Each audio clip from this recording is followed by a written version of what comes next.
late 1958, CIA headquarters, Langley. Deep within the labyrinthine halls, under the low, flickering red safe lights, a technician named Ed leaned over a stainless steel tray.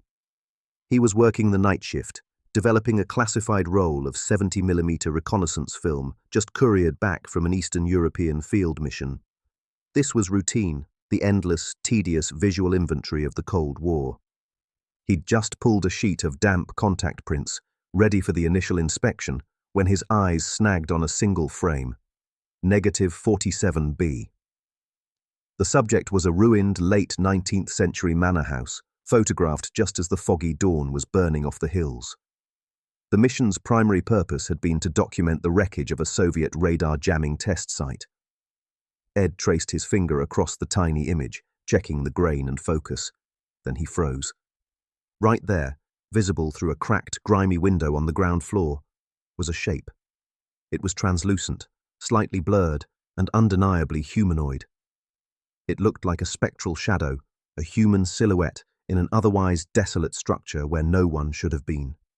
Ed knew the protocol for film anomalies: radiation streaks, chemical bleeds, light leaks, or simple dust. This was none of those.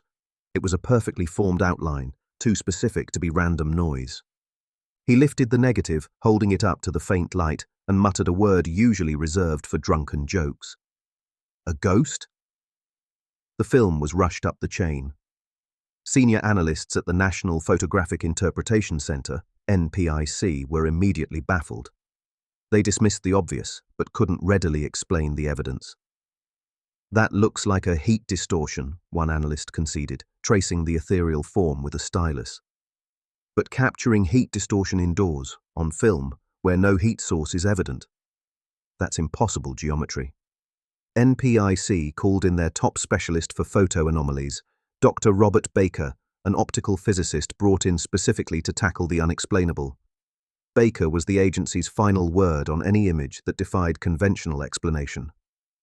Within a week, this single photograph, this tiny, impossible negative, would pit high-level physicists against theories of the paranormal, pushing the CIA to quietly study evidence of the supernatural.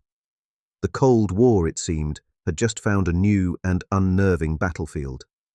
The analyst's immediate reliance on Dr. Robert Baker was a measure of the photograph's profound strangeness.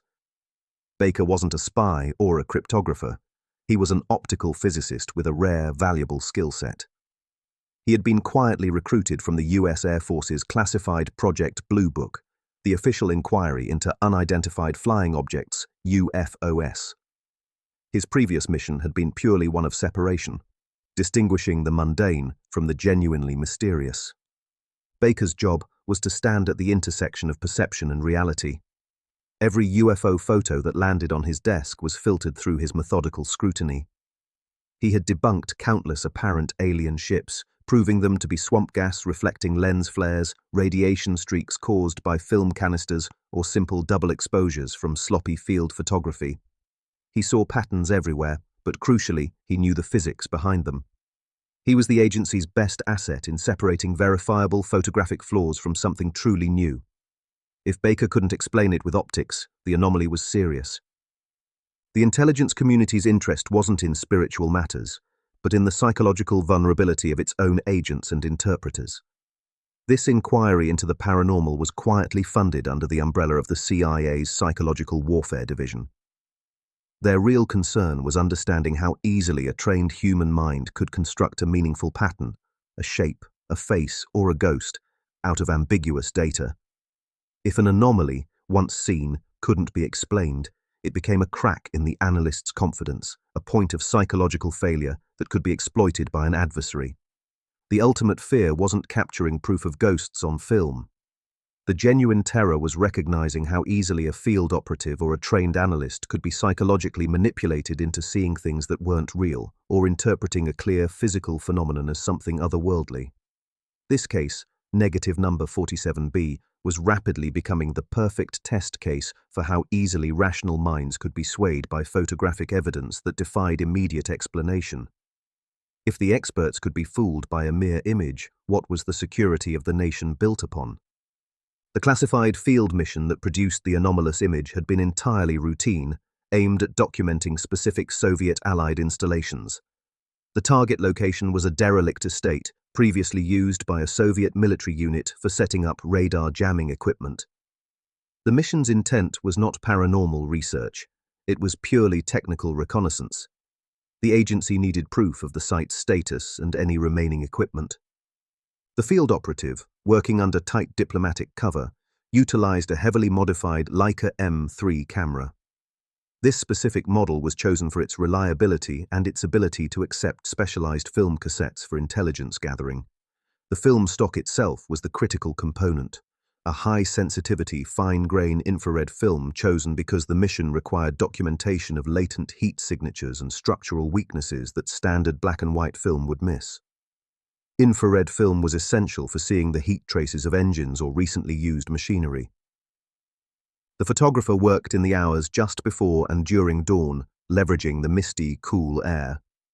The long exposure settings were mandatory to compensate for the extremely low light conditions of the manor's interior. These specific conditions, infrared film, a long exposure, and the foggy dawn light, were all unintentional amplifiers of the impending anomaly. Inside the manor, the crumbling interior included large, partially intact window panes and aged, dusty mirror surfaces which acted as unpredictable refractors of ambient light and heat. The environment was a perfect storm for subtle light play and thermal distortion. The film was packaged and rushed back to Langley by a dedicated courier following top-tier protocol. The initial log notes accompanying the film roll, written by the field operative, contained no mention of anything unusual at the site. The lab technician's subsequent log, however, highlighted the issue clearly, calling it unusual double spectral exposure on frame 47. The technician, following procedure, acknowledged that the image showed an outline that wasn't a standard reflection or chemical flaw, but he couldn't specify what it was. The film roll was immediately quarantined and marked Case number 47B, Spectral Anomaly. The mystery was locked onto one tiny precious piece of celluloid, now under the most intense scrutiny in the US intelligence apparatus. When Dr. Baker received the roll, the first step was to produce a high magnification enlargement of negative number 47B. The details that emerged were startlingly specific. The faint outline was not a smudge. It was a clear, ghostly silhouette of a woman. She appeared to be wearing clothing consistent with 19th century European dress, visible just behind a panel of cracked, wavy window glass.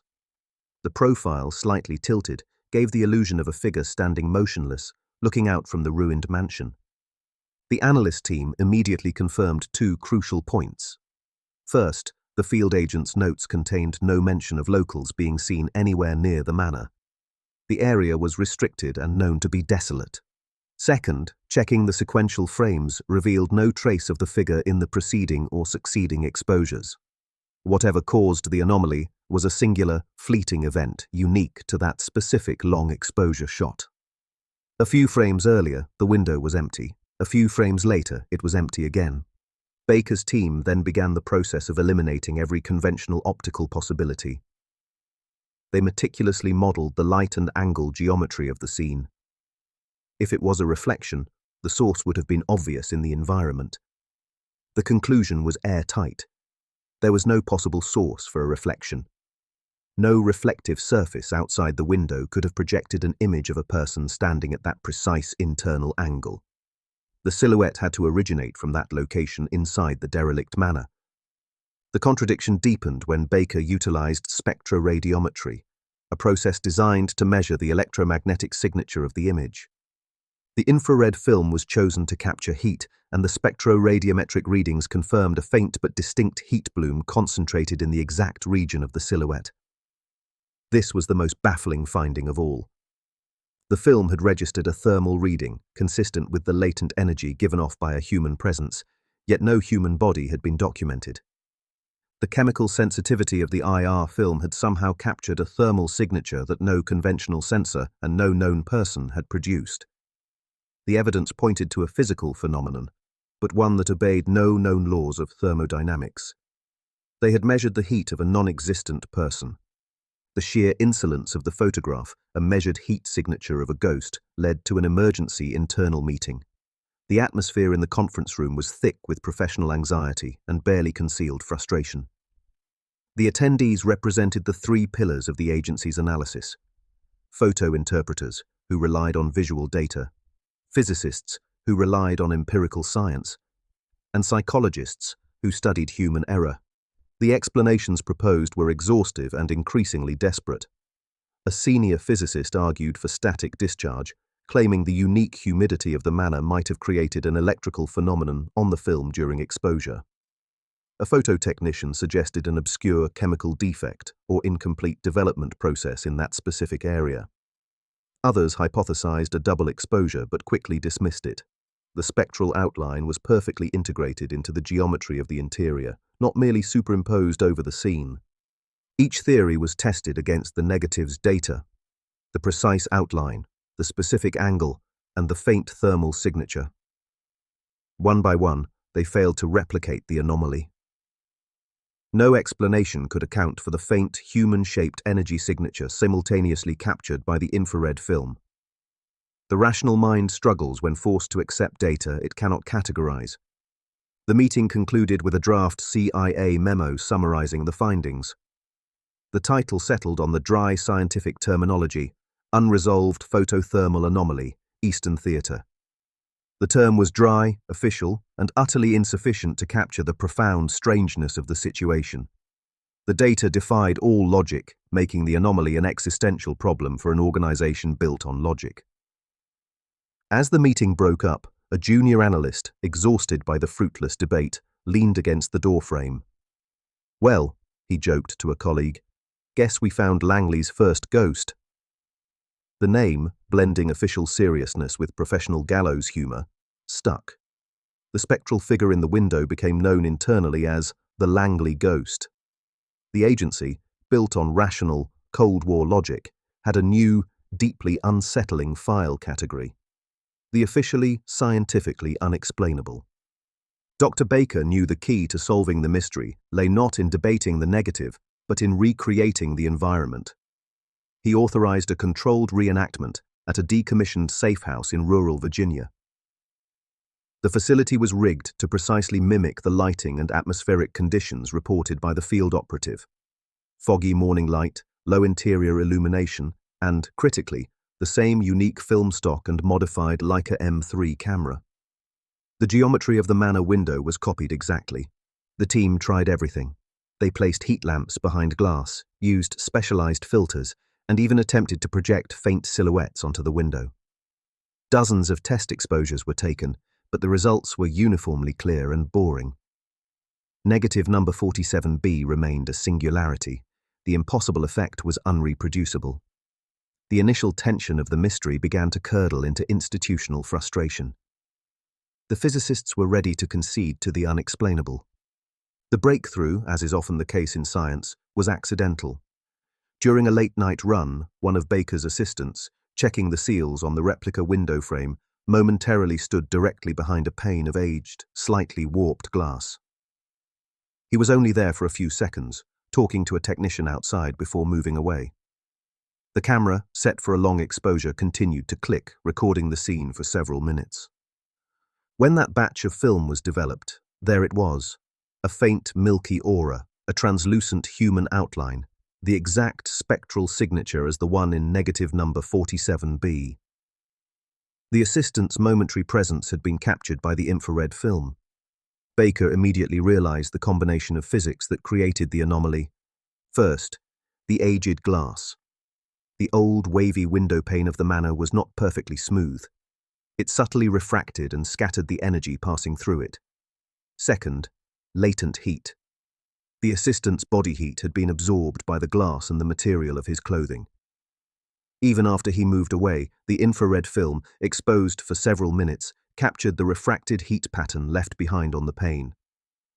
The image was a residual thermal echo, not a person.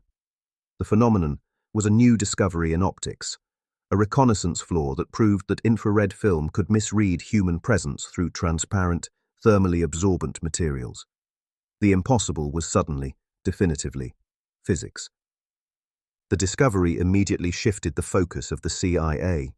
The primary interest was no longer ghosts, but the powerful psychological effect the image had on highly trained analysts. The key takeaway was the speed and certainty with which an inexplicable piece of evidence could force rational minds to consider irrational possibilities. The mere suggestion of a paranormal event caused professional certainty to crumble. The agency immediately formalized the findings into a new, small-scale study, Project Spectrum. The aim was simple: testing how human perception of ambiguous imagery could be intentionally manipulated and weaponized. If the mind was so eager to see a human shape in a thermal echo, how could that tendency be used strategically? Project Spectrum began experimenting with propaganda and psychological operations. Operatives learned to subtly insert visual noise or specific thermal patterns into surveillance images and aerial photographs.